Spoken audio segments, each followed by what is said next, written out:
Hey guys, we're gonna go ahead. We're gonna go ahead and get started. So let's start off with just a little overview of what we went over in the last live as well as in the last mini session. So we talked about the physical underlying root causes of anxiety. We talked about how to start to build your physical resilience towards anxiety, some of the main tools that you'll need. We talked about specific and very practical, simple 5-minute practices that you can do to actually turn off your body's stress response and to enter back into that state of homeostasis, the rest and digest mode. So we're switching out of the sympathetic state and into the parasympathetic with those very practical tools. We talked about some specific practices to actually tone the vagus nerve, some daily practices like the cold shower, the gargling, the humming, and the singing to train that vagus nerve that connects the brain to the gut and a lot of the other places in the body. So we can actually train our body's ability to more quickly, more effectively turn off that stress response. So this actually becomes one of the most important things, especially when there's not just stress, but specifically like trauma, past traumas that have kind of set into our nervous system. We have to work with the vagus nerve. We talked about a holistic sleep protocol for quality sleep, which is essential for a thriving body, nervous system, and brain. So I hope you've enjoyed putting some of those pieces of the puzzle together, and I hope your sleep is improving. Usually it can take as little as a week to start to implement the sleep protocol and see some big shifts. It can take up to 21 days to really reset your sleep patterns so that you really are noticing the full effect of it. We talked about daily rituals to ensure balanced and optimal brain chemistry in the little mini lesson. If you haven't had a chance to watch that one yet, that's a definite must. We go over the four main neurotransmitters: serotonin, dopamine, endorphins, as well as oxytocin, and the essential practices that you can do to ensure that you're actually meeting chemically your chemical needs in your brain to feel happy, to feel calm, to feel balanced. And finally, we talked about the importance of connecting with nature and the best practices to do so. So these are some of the key things that we went over in our last lesson. And today we're going to dive even deeper. So this is one of my favorite lessons. It kind of brings out the inner nerd in me. I really love talking about things like diet and gut health and nutrition and some really essential things that we need to be looking at when it comes to building our physical resilience towards the stresses, the anxieties of regular real life. So let's dive right in. Let's first talk, okay, well, how is diet and gut health actually related to mental health? So we have what we call the gut-brain axis here. And actually in our body, modern science and modern research is starting to, come up with a lot more research and data saying that we actually don't have just one brain. We actually have 3 brains in our body. So we all know the one in our head. We also have a second brain in our gut and a third actually in our heart. So the heart muscle itself, right? The gut. So what is the gut? The gut is the actually everything from where food goes to where it comes out. So it's the mouth, it's the esophagus, it's the stomach, it's the liver, it's the secretions, it's the small intestine, the large intestine, all the way through to the end, we could say. So we have these 3 brains. Now, the gut is actually considered your second brain. It's your enteric nervous system.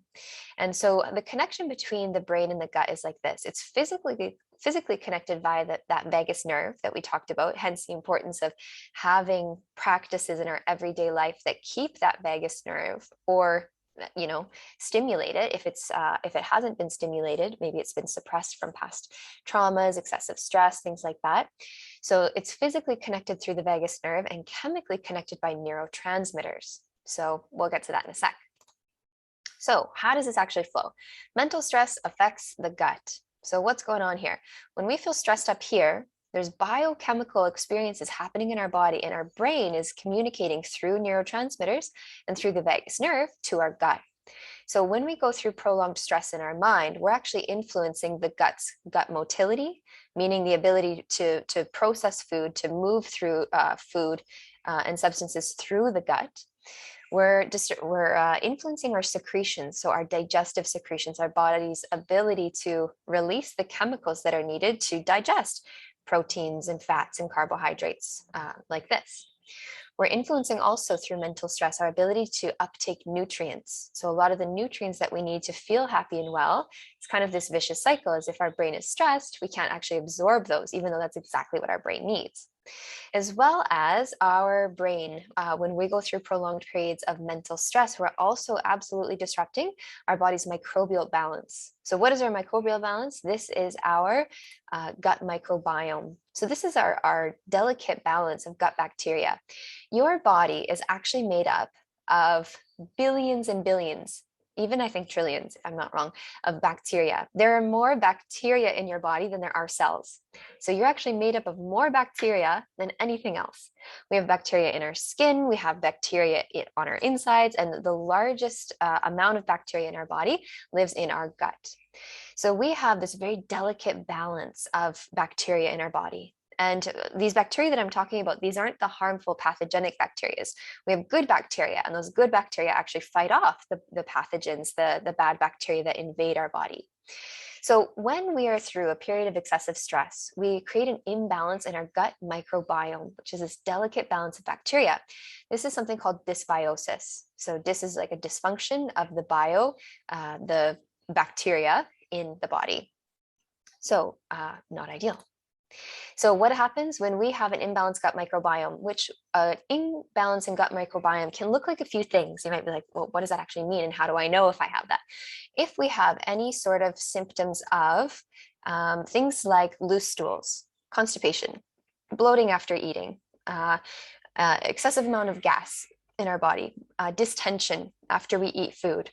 Let's say we have symptoms of like a candida overgrowth, whether it's localized in the gut or whether through leaky gut, right? If we have permeability through our intestines through excessive inflammation and toxin buildup, we can actually start to absorb, right? The gut wall, the walls of the intestines become permeable, and things that shouldn't be passing through, like bacteria, can actually pass through the intestinal walls, get into the bloodstream, and then circulate those bacteria to different areas of the body. So in the case of candida, that fungal overgrowth, a yeast overgrowth in the body, can actually go beyond the intestines and spread to other parts, which for women, a lot of women experience yeast infections, like vaginal yeast infections. So this can look like small intestinal bacterial overgrowth. This is something called SIBO. This can look like irritable bowel syndrome. This can look like an excess of harmful bacteria like H. pylori, leaky gut syndrome, all of these things. And whether you have gone to your doctor and been diagnosed with something like this or not, you can know that if you're experiencing on a regular basis inflammation in your gut, which you know is constipation, bloating, gas, acid reflux, abdominal stomach pain, or loose stools. If you're going to the bathroom less than once a day, or if you're going to the bathroom more than 3 times a day, we can know that there's something going on with the gut. Okay, so when our body is in this dysbiosis, there's an excess of harmful bacteria in the body. This is going to create inflammation, and that inflammation doesn't stay localized in the gut. It actually is going to create inflammation in the whole body. So inflammation in the joints, inflammation in the skin, and most important regarding our mental health is inflammation actually in the brain, because the gut and the brain are connected. So when we have an excess of inflammation, this is going to reduce our body's ability to uptake the nutrients that we need for our food.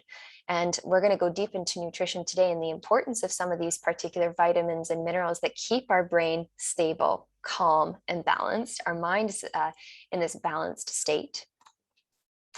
And when we aren't getting enough of these nutrients and there's this inflammation, our gut's ability to produce those essential neurotransmitters gets reduced. So I mentioned in the last lesson, 70 to up to 90% of our neurotransmitters, so the brain chemicals that are these happiness-based chemicals like serotonin, dopamine, melatonin is also produced in the gut. All of these, 70 to 90% of our body's neurotransmitters are actually produced by the gut. This is huge. This is revolutionary when it comes to our mental health care, mental wellness care. And this is something that has been overlooked in the mental health services for so many years, because we used to think that anxiety is just a mental experience. It's just, oh, you have low serotonin in your brain, and so here's some pills to balance that out. Sometimes we take the pills, but we always want to be addressing the underlying root causes of why can't your body produce enough serotonin? And knowing that 90% of our serotonin is produced in the gut, we want to be looking at our gut health without a doubt. Okay, so here's the other side of it. Our brain affects our gut, and then our gut affects our brain. So gut stress also affects the mind, right? So there's this principle here. So inflammation in the gut and imbalance of the gut microbiome, our good to bad bacteria ratio, is going to send signals to the brain that something's off down there. And your brain is going to send signals back, interpreting what's going on down there as anxiety, nervousness, depression, fatigue, brain fog, and so on and so forth. So it's this chicken or the egg situation, right? Was it your mental stress that affected your gut health, or was it your gut that actually affected your mental state of wellness? Because the relationship here is that our gut is going to influence how many neurotransmitters we're able to produce, how our brain interprets what's going on down here as stress and anxiety. It's going to absolutely affect our mood. It's going to affect our sense of behavior, which ultimately it's our behavior that contributes to how we experience life, right? What we're able to achieve, what we're able to accomplish, what we're able to experience. So I can't stress enough the importance of gut health and having the tools that we need to really have a thriving gut in order to have a really thriving mental wellness. So before we get deeper into the nutrition side of thing, I want to address one more important concept when it comes to gut health to mental health, and that is blood sugar imbalances.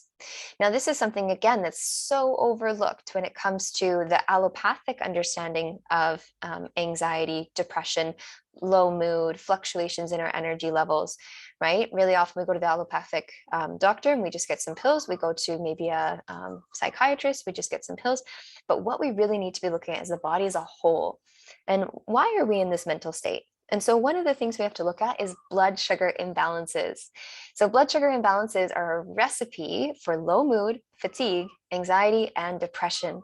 There's a direct connection, and there's so much research, so many studies out there about this direct connection between chronic anxiety and inconsistent blood sugar levels.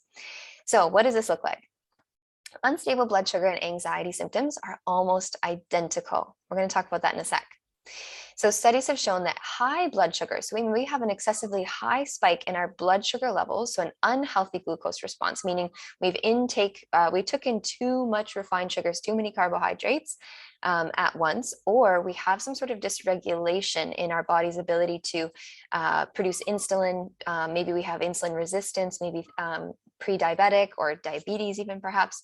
And it's not to say that you have diabetes by any means, but if the diet that we're consuming, right, here it is, a diet of refined sugars, excessive carbs, and low fiber, low protein creates sudden surges and then drops in blood sugar levels. We call this hypoglycemia, so low sugar when we get into this kind of dip. So let's say that we eat a diet that is mostly carbs. Like let's say for breakfast, you just have a croissant or just a muffin or, something that seems quite light, but it's just full, it's only sugar and refined carbohydrates, meaning that there's no real fiber, no real protein in it. We're going to get this massive spike in blood glucose levels. This right here can feel like this high blood sugar can feel associated with things like anger or sadness. We can feel this spike. And then when we get this crash, this hypoglycemia, this low blood sugar, then the anxiety and the nervousness sets in. So what's hypoglycemia? Hypoglycemia means low sugar. So with low blood sugar, the body actually starts to panic. The body goes into this panic mode because its main resource, sugar, right? Our body runs on sugar. That's why we need carbohydrates. Carbohydrates break down into simple sugars that the body can then use for energy. It's saying that the body starts to panic because its main resource, its main fuel needed for energy is getting low. So this puts us again into that stress response. Now, the brain in particular, the brain is the organ in the body that needs the most energy. The most energy. Your brain is the number one organ that needs it. And the brain runs primarily on glucose. What is glucose? It's sugar that we get from carbohydrates. Now, when it's low, when we're low in glucose in our blood sugar levels, our brain is going to send an SOS message to the adrenal glands to release stress hormones, to release cortisol, to put the body into fight or flight mode, for survival mode, to feed the body so that we can stay safe, we can stay alive. This is very primal and this is automatic. It's automated. Our body is doing this on our behalf. We're not consciously thinking about it. But while that's happening behind the scenes in our body, we are feeling anxiety-like symptoms. So these daily spikes in our blood sugar, these high highs, low lows are going to trigger these constant anxiety-like symptoms. So like I said, unstable blood sugar and anxiety symptoms are almost identical, right? Low blood sugar is going to lead heart palpitations, right? Racing heart, panic. We're going to feel this sense of urgency. We might have fear. We might have shakes in our body. We might feel lightheaded or dizzy. That's exactly what anxiety feels like in our body, no? So really often, what we're experiencing within our minds is and I don't want to minimize this in any way, but sometimes we're not anxious, we're just hungry. And our body has interpreted this single signal as of hunger, right? The desire for food, the need to eat, with anxiety. We've misinterpreted the signal. You're not anxious, you're actually just hungry. You just have low blood sugar. So what we want to start to do is we want to start to even this out. So this is a healthy glucose response, right? When we eat food, definitely, we're going to get this high. Everybody gets highs in their blood sugar level whenever we eat carbohydrates, right? Sugars and carbohydrates. And not just sugar, we're not eating a bowl of sugar, but when you eat fruit, when you eat vegetables, when you eat whole grains, when you eat sweet potato, right? We're going to get this spike, and then it's going to gradually come down. So this is what we want. We want more of this slow, sustained release of glucose into the bloodstream through our food, not this super high, super low, this crash. And then what is this here? This is actually your body, this like secondary wave here after the crash. You didn't eat more food. But what's happening here is that your adrenals, your body's in the stress response. What happens when we go in that stress response? Our body is communicating to our liver to release glycogen, to actually use up the stored sugars in our muscles, right? It's pulling the sugars out of the muscles and into the bloodstream to use it as brain fuel, right? And so what happens there is then we're actually wasting away our muscles. We're actually depleting the body's energy reserves on a deeper level.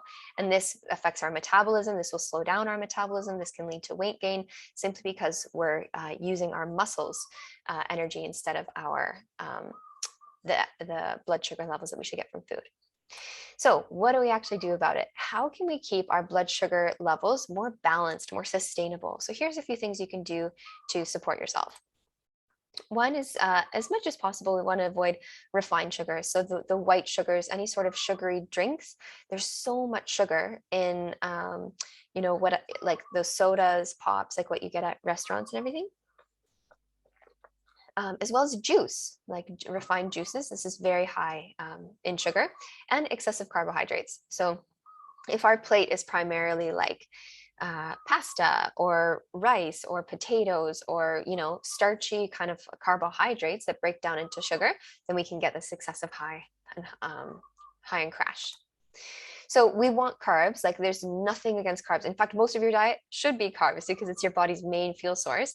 However, how we eat it matters. So we definitely need to include fiber, protein, and healthy fats. This is going to help to slow and sustain that glucose absorption. So instead of just eating plain carbs, refined sugars, we're going to get the spike and crash.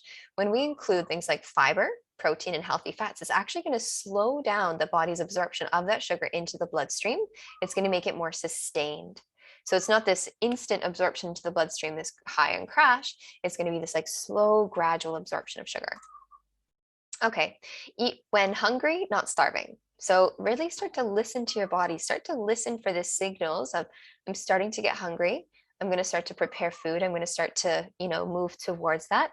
We don't want to start eating when we're already in that starvation mode, right? When we're already, our body's in that stress response, we're in that SOS mode of like, feed me, I need, and what do we call this in English? We call this hanger. When you're already hangry, your blood sugar is like in that kind of crash and you're already going into a stress response and your body's going to pull that sugar out of your muscles and out of the organs to sustain survival. That's what your body's thinking. Your body doesn't know that food is coming. That's what hanger is.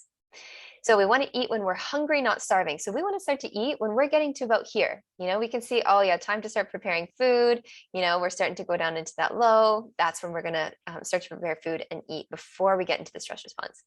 And we want to eat until satisfied, not full, because overeating, like eating too much at a meal, that can also create a spike in blood glucose. So generally, for most people, we want to eat about 3 meals a day. And depending on our body, right, it's actually very different than every 3 to 4 hours. My body doesn't go into, I can go much longer in between meals and my blood sugar won't drop. That's just my body type.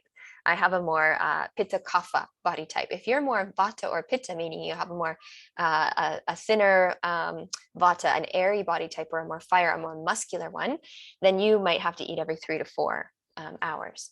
But again, you have to start to listen and feel into your body. You can also get glucose monitors. You can purchase a glucose monitor, something that goes on your finger. You can actually monitor your blood sugars throughout the day and start to really listen to your body and listen to the signals of, oh, hey, you're not anxious, you're just hungry. Another thing that we can do to slow down this spike is we can actually do a little bit of exercise. So one of the basic practices, and it's not just for blood sugar, but it's for digestion as well, is go for a small walk after your meal. Because blood sugar, what uses up blood sugar in the body? Exercise, right? When you move your body, you're putting demands in the body. The muscles need sugar, right? Glucose in order to function. They're, contractions and everything. So going for a short walk after meals, and there's generally this rule of 100 steps. Go for 100 steps walk after your meal. This is going to help you to balance your blood sugar, and it's going to massively improve your digestion as well. It's just a great habit. After you eat, sit there, rest for, a couple minutes, and then go walk 100 steps and then clean up and finish your meal. Okay, then we want to avoid, finally, is snacking. So to avoid these big spikes in the blood sugar, what we want is, say we have 3 meals a day, we want this to happen 3 times a day, right? And we actually want to allow our blood sugar to come down before eating without going below where we're going into then our emergency reserves of sugar. So this is going to happen 3 times a day. If we're doing this more than 3 times a day, we actually don't have this body's ability to come down, and it actually messes with our hormones a little bit. So just something to keep in mind, avoid snacking. And some people, they skip breakfast, right? And we're going to talk about fasting. We're going to talk about all that in a sec, but don't skip breakfast, with the lifestyle that you're living. If you're a monk living in a cave in the mountains, sure, you're allowed to skip breakfast. But the reality is that the first 2 hours of the day, if you are a busy mom and you are, getting kids ready for the day, you are a working professional and you're waking up to emails and messages and things you have to take care of, your body is kind of waking up in that stress response. So we need fuel for us to not go into this adrenal fatigue, not to use up cortisol, not to go into our body's reserves, again, into our muscles and organs to use up our emergency reserves of blood sugars. We have to feed ourselves. So you can eat light. We're going to talk about what that looks like for breakfast, lunch, and dinner, but don't skip breakfast. And finally, we have to minimize stress, because stress uses up the body's sugars. And when we're on low, again, that liver is going to be stimulated to release sugar from the muscles. So that's a stress response. It's a survival response, which we want to avoid. So let's talk nutrition for a thriving body and mind. So let's talk some kind of general guidelines and then some more specific things here of how we can eat to really support our mental wellness. And of course, however we're supporting our mental wellness, we're also supporting our physical wellness as well. So what should our nutrition really look like? These are some general rules. First is we want our food to be natural. Natural meaning it comes from nature, not from a lab, not from a factory, not from a box or a bag or a can. Of course, before we get into these principles, I just want to say, when it comes to diet, we are not being extremists, right? We are finding balance. And talking to people with like perfectionistic tendencies, I want to be very mindful that there's no ultimate goal. There is no model of perfection. And I have to say as well, as when I first started kind of my mental wellness journey, my inner healing journey, personal development journey, is when I was very sick as a kid. I was kind of in and out of the hospital for a year, and I was experiencing very difficult things in my body. It was very confusing time, very overwhelming time, and kind of in and out of doctors and these pills and this pills. And actually, one of the things that I kind of started with was I started with nutrition before I got into all the mindset stuff, the spiritual stuff, the other layers of what it takes to really feel healthy and well, body, mind, and soul. Is I actually started off with diet. And I was like, wow, there is so much. I was having seizures every day. And within 1 month of really getting on like a holistic nutrition plan of eating a largely plant-based diet, more organic, really super healthy, within a month, I was seizure free and able to come off all the drugs. I was like, whoa, this is so cool. I remember at like 13 years old, going to the library with bringing home textbooks of naturopathic medicine and nutrition and just being fascinated, like, wow, there's so much that I can do to, help my body. Now, I went down that rabbit hole, and the reality was that I went so far down that rabbit hole that it actually became unhealthy. I became so extreme with my diet. I became so, I can't eat that because, I had this idea of like, oh, it's not organic, so I can't eat that. And that became unhealthy. That actually contributed to my anxiety because I was so extreme. So I just say that as a little caveat because we want to really focus on balance here. So we're not progress, not perfection. That's what we're going for. So natural, right? As much as possible, we want foods that we eat to come from how they do in nature, right? Sometimes we're going to eat out of a box or a bag or a can. That's okay. But we want the majority of our diet to come from nature itself. Organic. So organic when possible, because we want our foods to be clean. And a lot of the foods that we're eating today, like commercial foods, are loaded with pesticides, with herbicides, with all kinds of carcinogenic chemicals and hormone disrupting chemicals. So of course, that's going to affect our mental health. Now, I will attach below this video, I will attach a Dirty Dozen and Clean 15 PDF of some of the main foods that you'd really, we can't get everything organic, right? It might be way too expensive. It might, not be so practical. So I want to share with you, like, which ones do you want to focus on? If there was like, 12 foods that you're like, these are the ones that I'm going to get organic. And then I'm going to give you I think 15 ones that you can get away with not, right? So which ones are going to be more heavily sprayed? Which ones are going to be more absorptive of those chemicals, and which ones can you kind of get away with not organic, and you can kind of budget in that way to make it more easy. So unprocessed, meaning that it comes in its most natural form, its most whole form. So whole foods, we want foods that are very nutrient dense. We want, in all of our foods, we want loads of phytonutrients. So these are the chemicals that give our foods color. These are the phytonutrients. We want our food to be loaded with all the vitamins and minerals and antioxidants and amino acids. These are the building blocks of protein that build up and recover the body. We want our foods to have enzymes in them. Most of our living foods, our raw foods, have enzymes. Plant-based foods have enzymes. We need that in order to break down our food, right? So the enzymes present in living plant-based foods actually contain the enzymes that we need to digest those foods, which is really cool how nature works. And we need lots of fiber. This is a big thing lacking in our diet again, and is going to create those big spikes and crashes in blood sugar. So we want to eat the rainbow. Nature is so intelligent. And if we know that we're eating all the colors of the rainbow, then we know that we're getting a whole broad spectrum of phytonutrients, vitamins, minerals, antioxidants, and so on.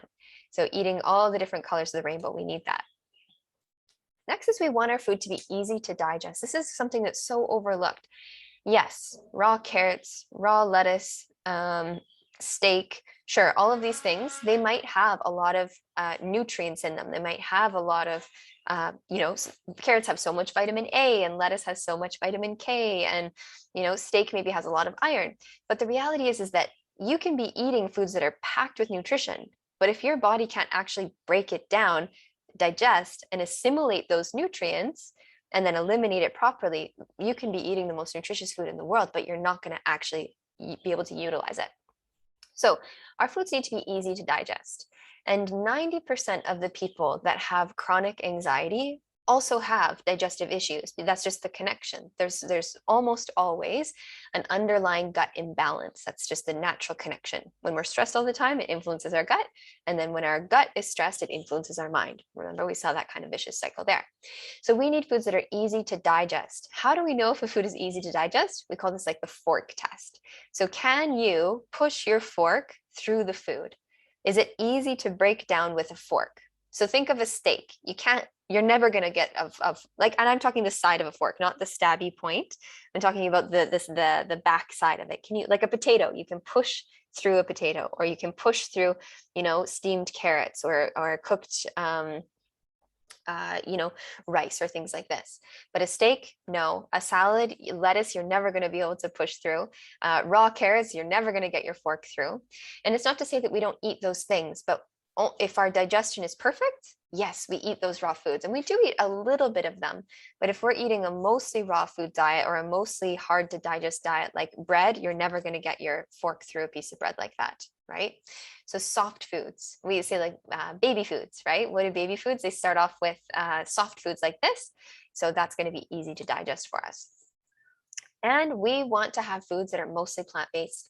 So every diet, so I come from the Ayurvedic background, right? I come, that's the kind of form of medicine, the holistic nutrition that I have studied for many, many years.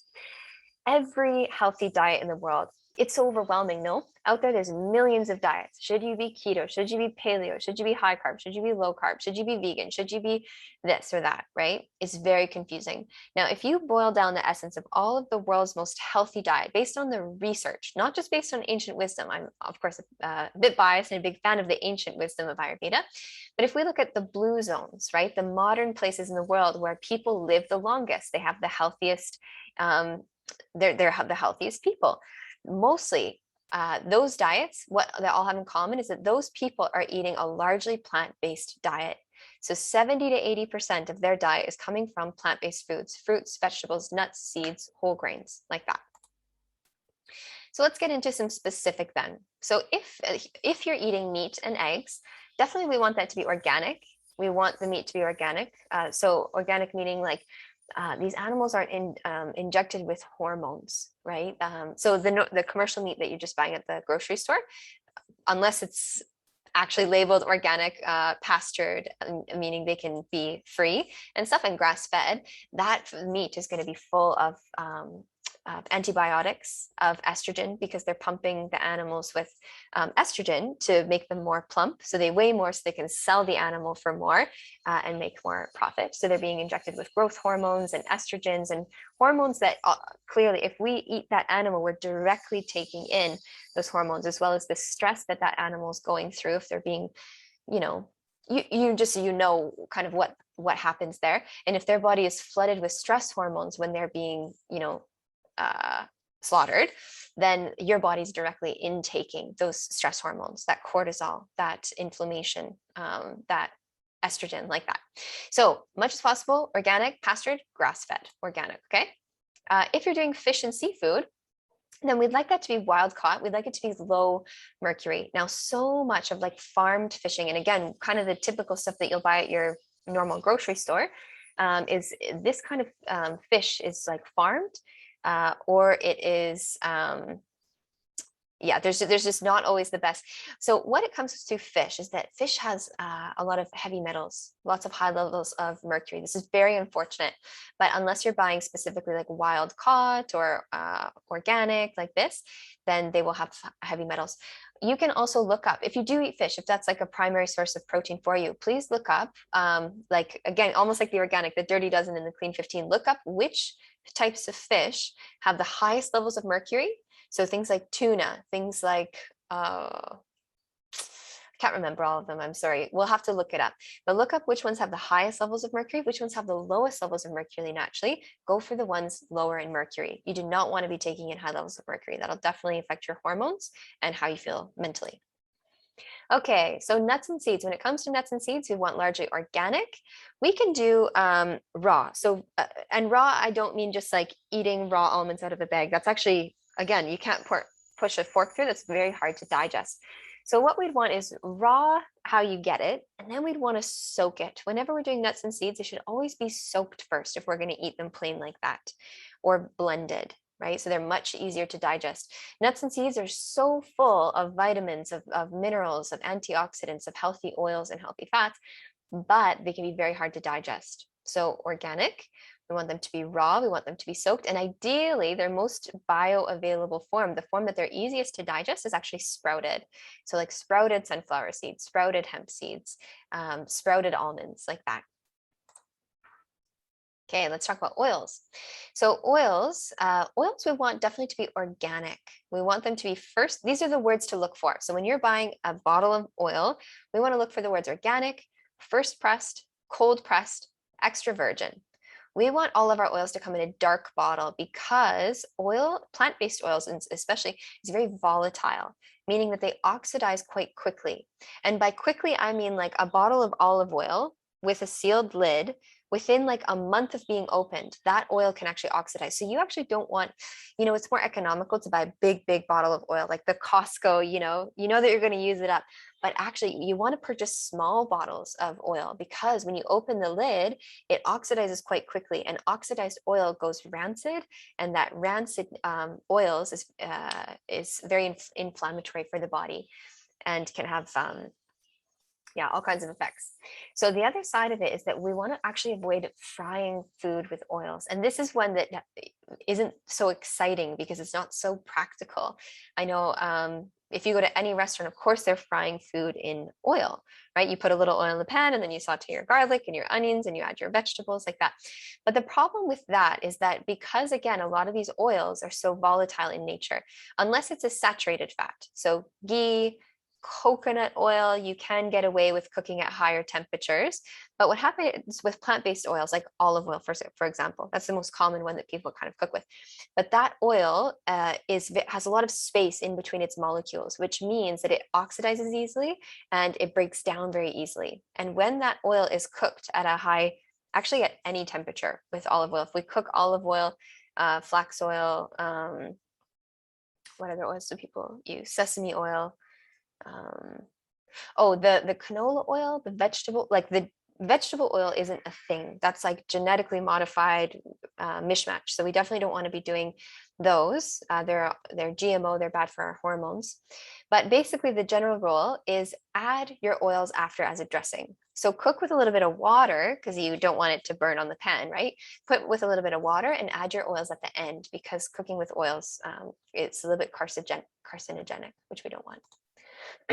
Okay, as for like salad dressings, a really great simple, for flavor and whatnot, we can do some lemon or citrus with some olive oil. So again, we're getting the oil as like as a garnish, as a seasoning on top, with some beautiful dried herbs like rosemary, oregano, thyme, like that, and then some salt.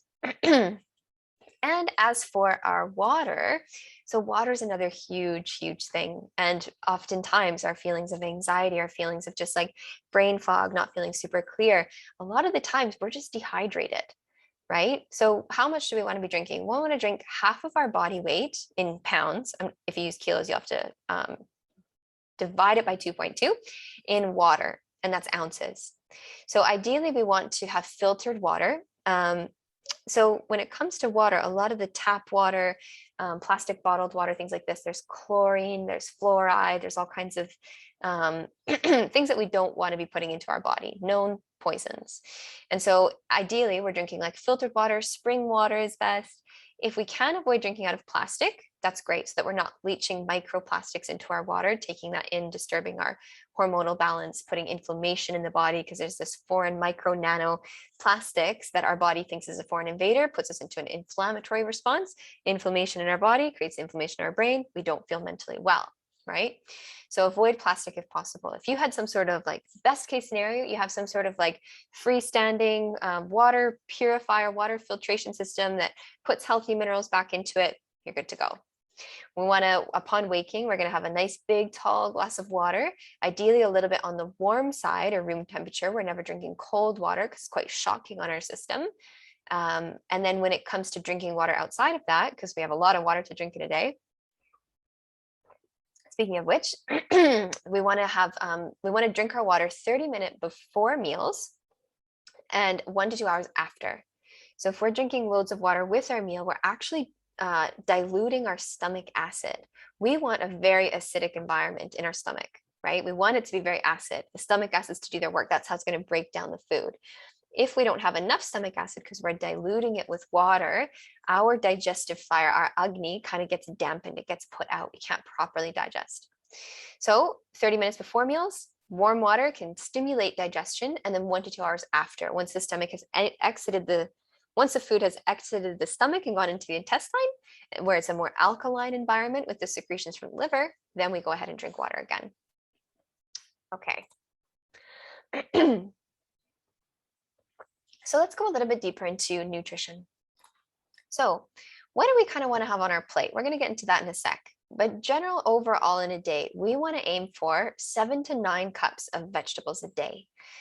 So that sounds like a lot of vegetables, though. And if you're imagining kind of your plate right now, is your plate largely colorful vegetables, or is it mostly like white color, right? Is it mostly grains or meats or like that? So this 7 to 9 cups of vegetables a day, this is going to give us all of our minerals, all of our vitamins, all of our antioxidants. All this is going to come from plants. Now, when it comes to fruit, so the actual kind of general rule here, if we were to take like all the best diets in the world, the most healthy based diets, not just weight loss protocols, not just quick fixes, but like the healthiest diets is going to help you live longer, live happier, live stronger, live with more health, more vibrant health, is that we see that there's always like 7 to 9 cups of fruits and vegetables. So produce, right? We want 7 to 9 cups of produce a day. Now, what this can actually look like, say more realistically, because we're probably not going to have, very unrealistic to have 9 cups of vegetables, 4 cups of fruit. And in fact, that much fruit for some people could be too much. That could give the spikes in blood sugar levels. We would want something a little bit lower glycemic. So let's say we're going to do 7 cups of vegetables a day. So that's like 2 to 3 cups per meal. And then for fruit, we're going to do the remaining 2 cups to get the total of 9 cups of produce a day, 7 of them from vegetables, and then say do 2 servings of fruit. And probably what that's going to look like is say a cup or a cup and a half in your morning smoothie. And then maybe if you're noticing again, kind of your blood sugar kind of getting into this low, right here, this 30-minute window before you get into that shaky, hangry, stressed response, is we can actually have some fruit here. Fruit takes 30 minutes to digest maximum. So you can actually, on that kind of way down, you can give yourself a small serving of fruit to balance your blood sugar. Within 30 minutes, again, it's going to start to lower and you're going to be ready to have your full meal. So we can have that as a snack as well before meals to kind of tie us over until our full meal, which is great. Okay, we want to have approximately 1 to 3 tablespoons of healthy fat per meal, and that's going to be different for all of us, right? If we're trying to maintain our weight, we're going to go for 2 tablespoons of healthy fat per meal. If we're trying to lose weight, we'll go for 1. And if we're trying to gain weight, we're going to go for 3. Although when it comes to gaining weight or losing weight, and again, we're doing this for maybe health reasons if we need to, then we can adjust that, as well as the main thing that we would need to adjust is our starches. But let's look at what kind of oils that's going to look like. So healthiest oils, olive oil is amazing. Avocado oil, great. Any sort of seeds in your meals. So chia seeds, hemp hearts, flaxseed oil. This is going to be very excellent. If it's organic sunflower oil, we can do that. Ghee. So if you're not vegan, we can have ghee in our diet. That's very healthy. It's a saturated fat, but it's so many health benefits of ghee actually. Fish, of course, has healthy fats in it, and coconut oil. Coconut oil is very healthy. It's also a saturated fat, but definitely we can get that in there a few times a week. That's very healthy as well. Then a couple more principles here is when it comes to meat. So if you are eating animal-based proteins, let's say you're doing that a few times a week. Let's say that you're doing that every day, but ideally any sort of animal-based protein. So that's fish, that's chicken, that's beef, that's eggs. We would want to do that max 1 time a day.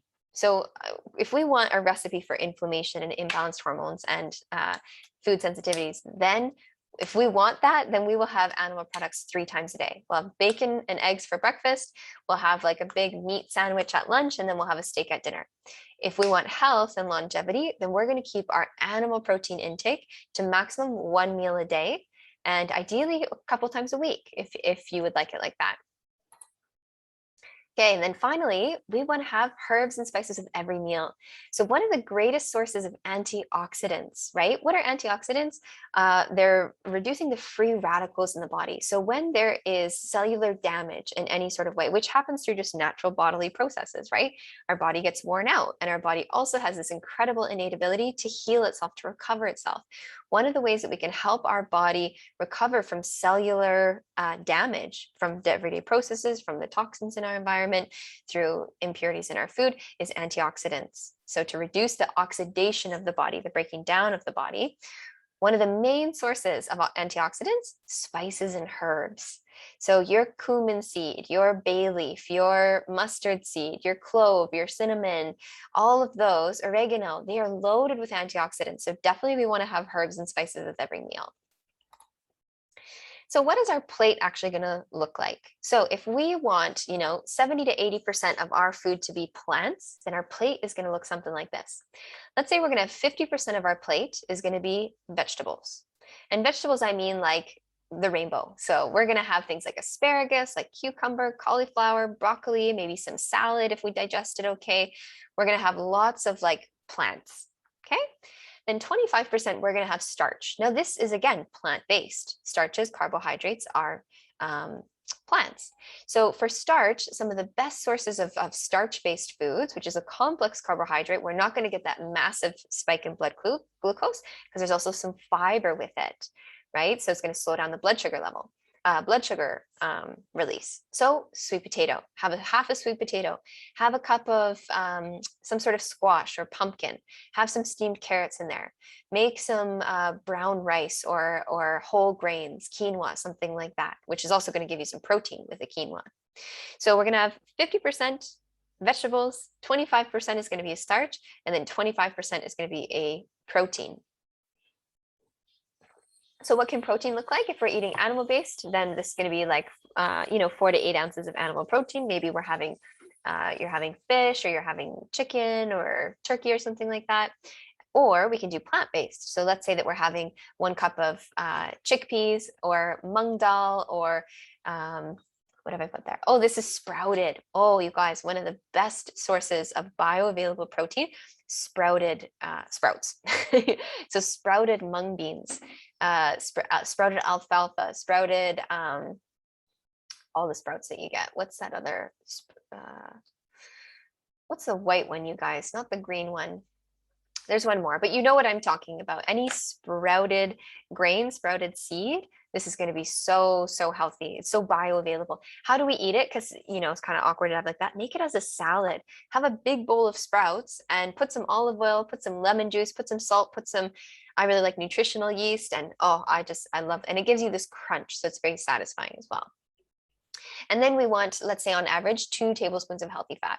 Now, again, if this is like a weight maintenance based plan. So if we're needing for health to gain some weight, we're going to increase the amount of starch. We're going to increase the amount of fat. Or if we're trying to lose weight, we would decrease the amount of starch, decrease the amount of fat. Not eliminate. We still need starch. We still need fat. But let's say we're doing 1 tablespoon to lose weight instead of 2. And let's say that we're having starch just with lunch. And then at dinner, this is going to be 75% of more the vegetable side of things. Cool. Okay.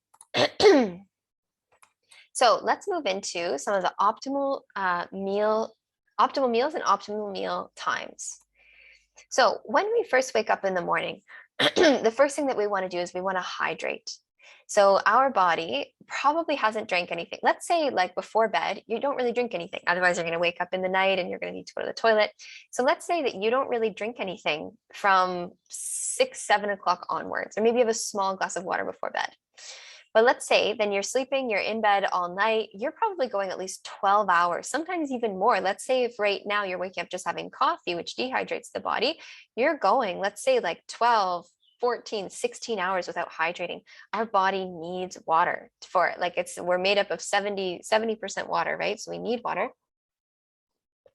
So wake up, have a tall glass of, again, we want to do warm water. We're not or ideally warm, if not possible, room temperature, but not a big glass of ice water. That's very shocking for the system.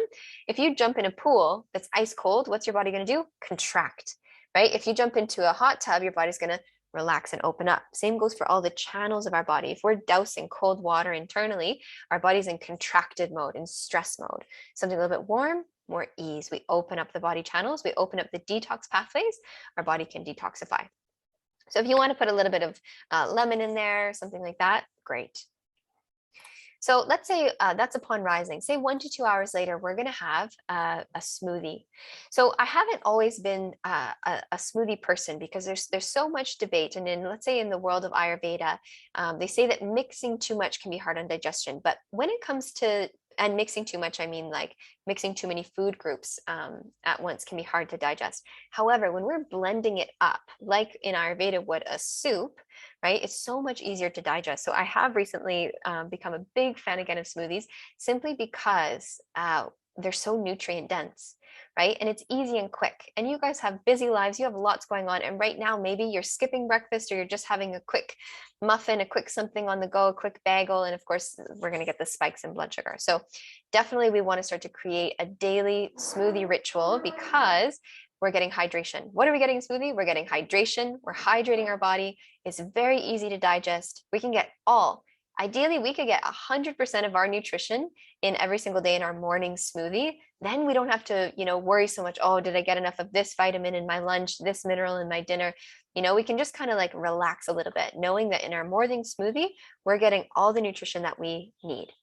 It's low glycemic. So ideally, we're working with berries and it's detoxifying. So I'll give you a quick little recipe here. Let's say we're doing a berry smoothie because we want those antioxidants, and berries are very low glycemic, meaning they're not like mango or banana or pineapple where we're going to get the spike and then the crash. Is that they're very slow, very gradual, and they're loaded with phytochemicals and antioxidants, vitamin C, all kinds of goodness. So 1 to 2 cups of berries. We definitely want to add in some sort of nutritional support shake.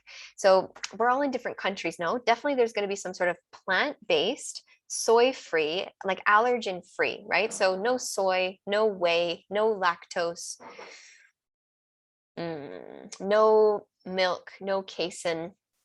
Those would be probably nut-free as well. Those would be the main ones that we would want to kind of look for. But go for like pea protein or hemp protein or rice protein.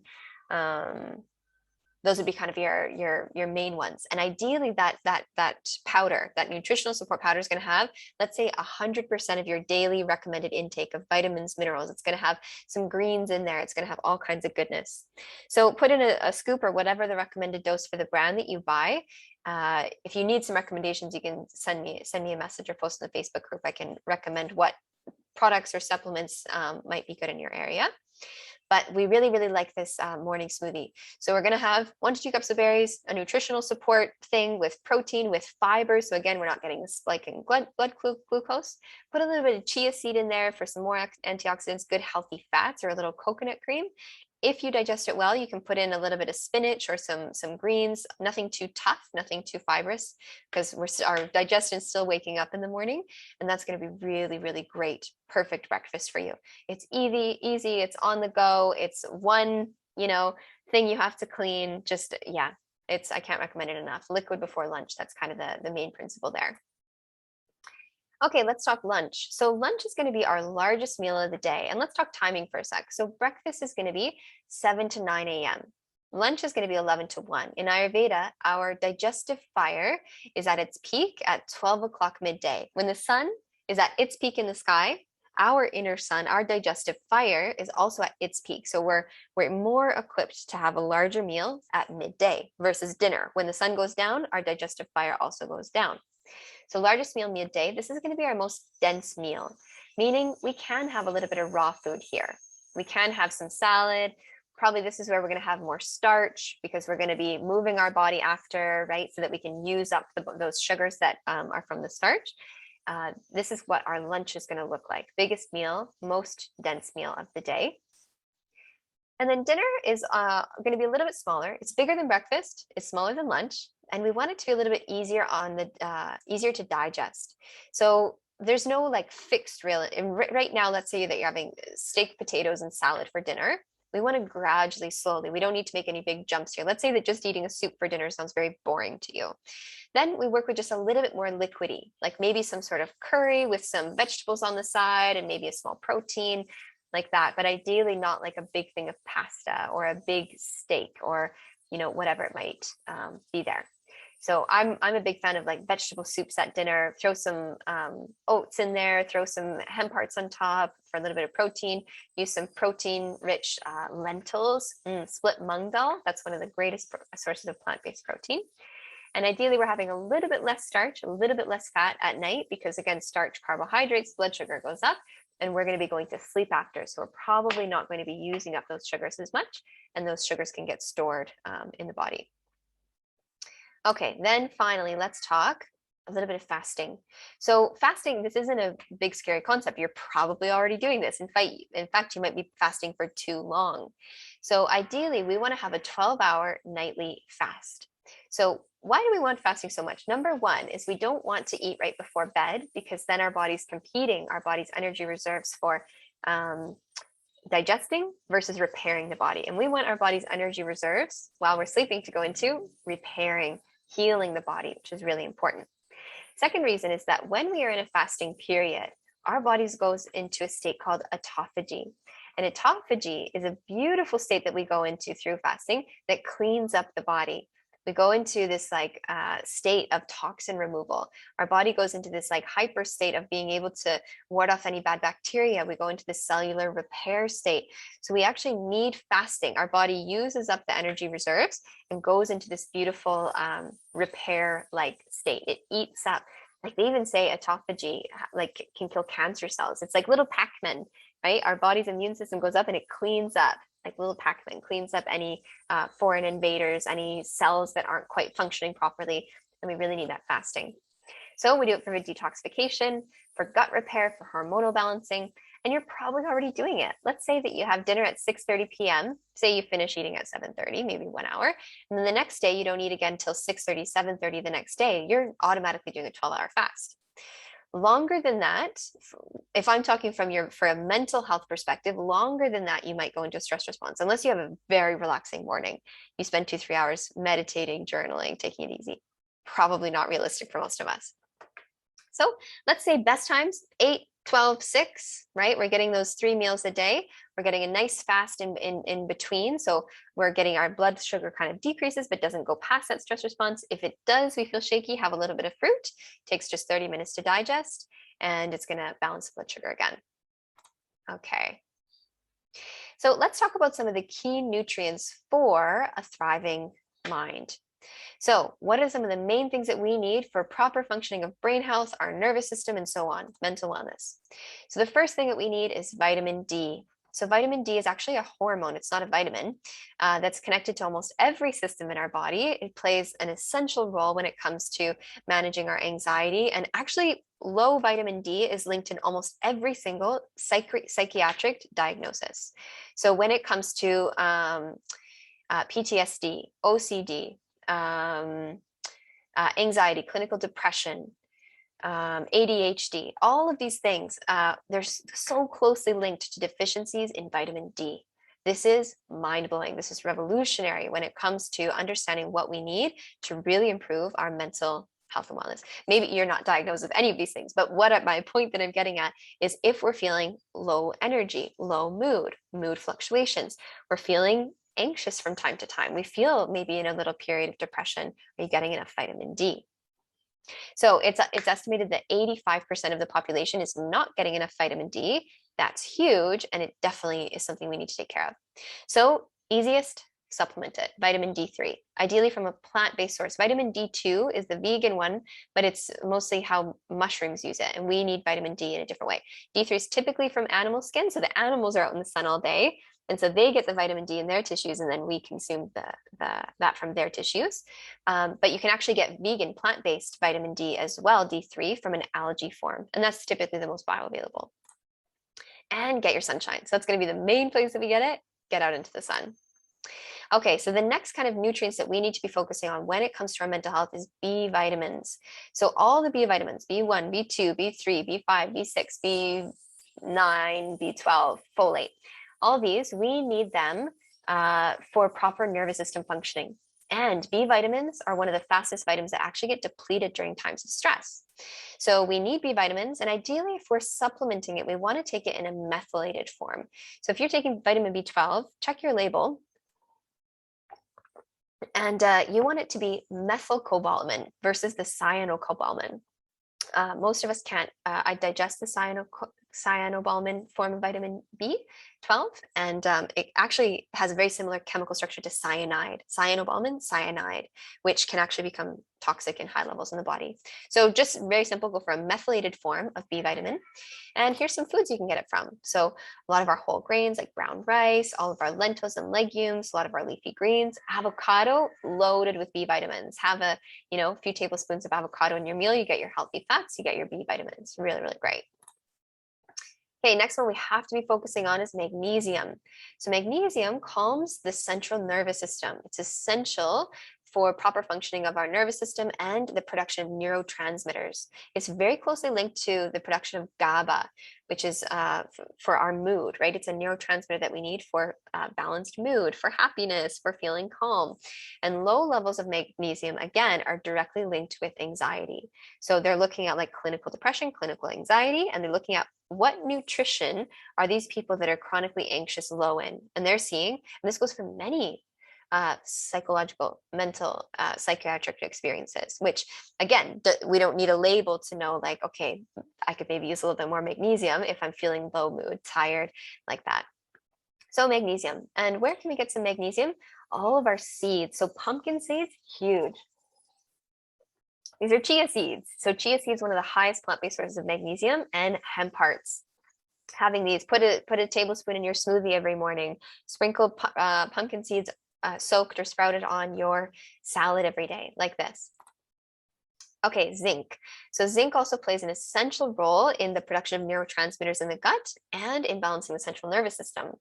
So studies again show that significantly low levels of zinc can trigger symptoms of anxiety. So we need enough zinc without a doubt. We also need it essential for our immune system as well as vitamin D. Everybody should be taking these right now without a doubt. So where do we get zinc? We're getting zinc again from pumpkin seeds, all of our seeds loaded with zinc.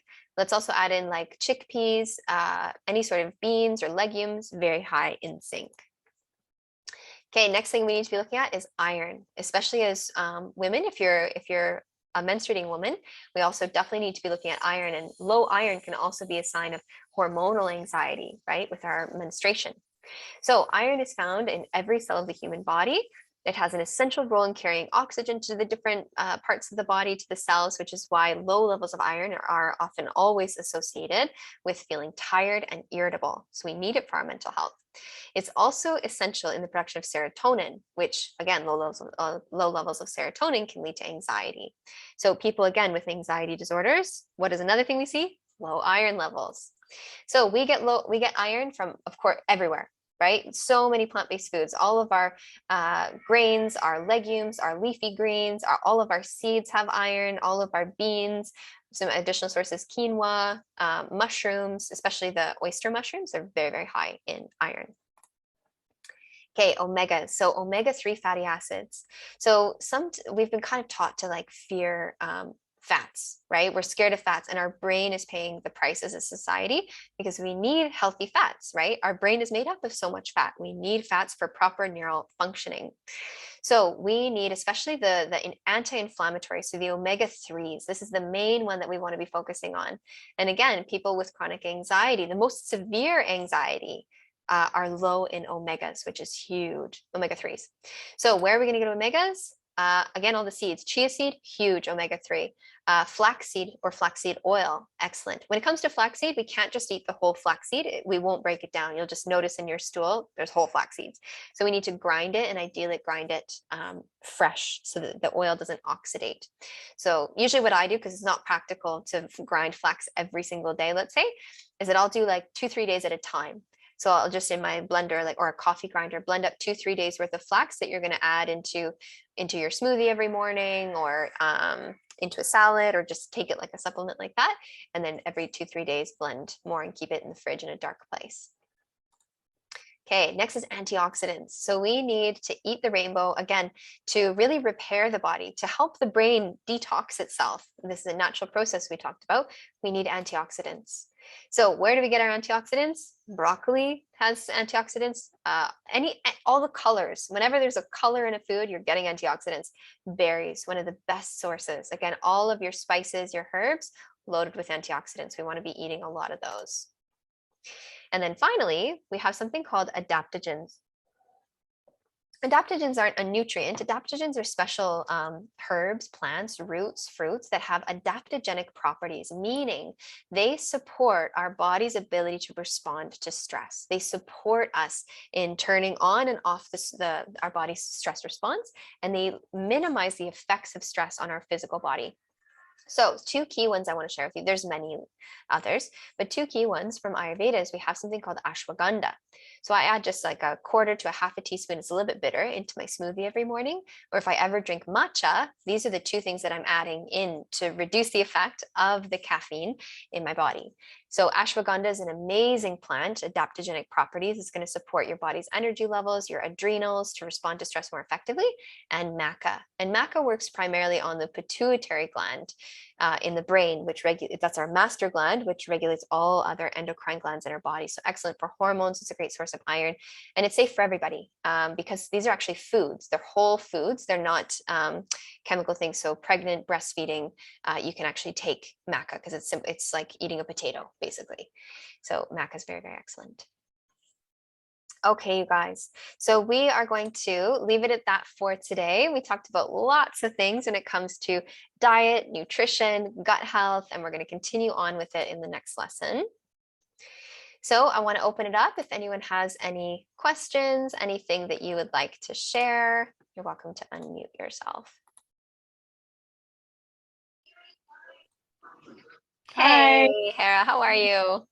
I'm good, thanks. Good. I guess the key takeaway for me, oh sorry, I'm just adjusting my camera, was around being hangry. Because I'm typically a person who people say, oh, Hedda needs to eat because she's hangry. And especially breastfeeding, I have found that that's even more so. I get so hungry and I just need to and then I tend to overeat because I'm just so hungry.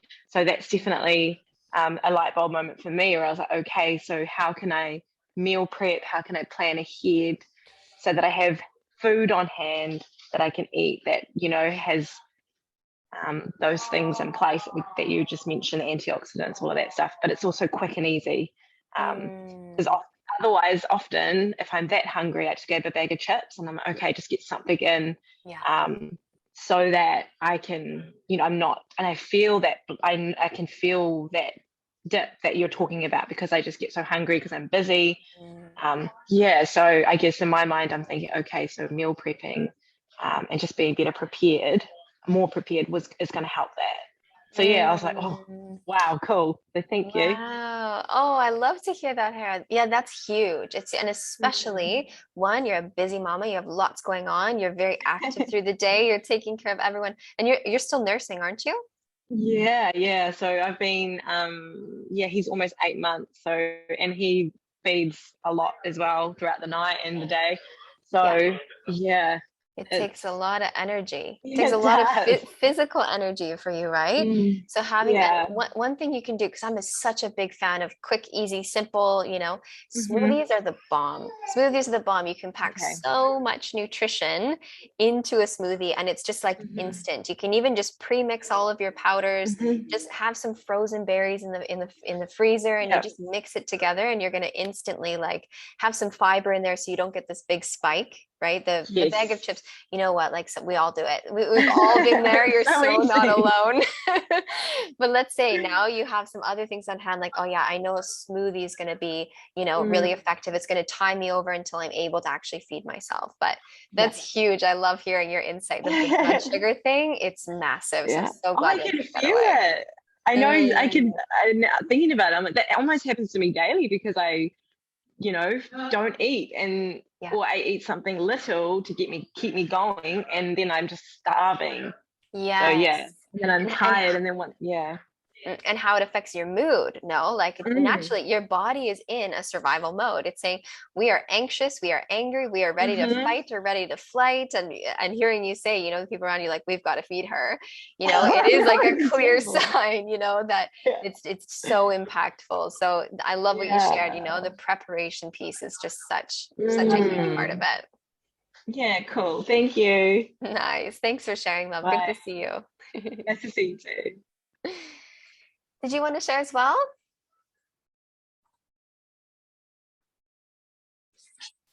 Hey. Yeah. Hi. Yeah, I'm really grateful about the smoothies thing. Because that is, again, because I just time-wise I don't take the time to do meal prep and I just don't have time to make meals. But Yeah. if I start the day with a good smoothie, which I've got all those things, Mhm. that is super helpful. And then you talked about chia seed and how important chia seed. I thought, I could do chia seed puddings because that's super easy. Mm. You can make them up, you can put them in the fridge, and then Yeah. I could have that for supper. So the hard part will be for me will be the 50% vegetables. Now, when you Mhm. talked about lettuce, you said if you can't cut through it with a fork, you talked about digestion. What because I could do salads easy peasy and put all the veggies in. Mm. But Yeah. what was your point on the not being able to Salad. cut it? Is lettuce not a Yeah. good thing? Lettuce is great. Salads are great. I'm a big fan. But what we have to know is, are you actually digesting it? So how do you know if you're digesting it? You look in the toilet after you go. Is there pieces of lettuce? Is there undigested food, right? Or how do you feel after the meal? Do you feel like bloated, gas, abdominal distension? Do you feel like it didn't quite sit well or didn't digest? Or do you just like have such strong digestion that you eat the salad, there's nothing in the toilet after, and you just feel like really good and fine? So mostly we're I looking feel at really good. symptoms. Okay, then keep going with Okay. salad. Absolutely. And so then to get your Okay. 50%, have a massive salad with lunch.